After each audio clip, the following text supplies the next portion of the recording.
আপনি আপনার আব্বাকে হারাচ্ছেন তো কি হয়েছে?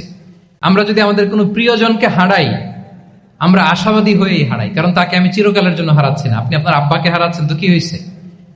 বাপ হারায় তো কাঁদবে নাস্তিক, কি বলেন? নাস্তিকদের তো মরার পরে নাকি আর কিছু নাই।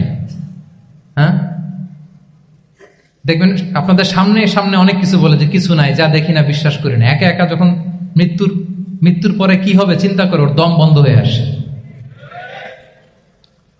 ইসলাম মানুষকে আশাবাদী করে। দেখেন আমরা কত দূর দেখি, কত দূর ভাবি। আমার দাদা মারা গেছে, এটা আমার কোনো টেনশনেরই কারণ না, কারণ আমি সবসময় ভাবি আমার দাদাকে আমি ওপারে যেয়ে পাবো, আমার আব্বাকে আমি হারিয়েছি তো ওপারে পাবো, আমার বন্ধুকে আমি হারিয়েছি, কাছের বন্ধুটা যে আমার জন্য খুব ইন্সপিরেশন ছিল। সাময়িক বিচ্ছেদ এটা আমাদের জন্য, কারণ আমরা ওই জগতে বিশ্বাস করি। আল্লাহু আকবার।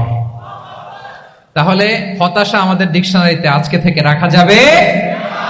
ইসলামিক লাইফস্টাইল যদি মেনটেন করতে চান, you have to be optimistic. Clear কথাটা? আচ্ছা।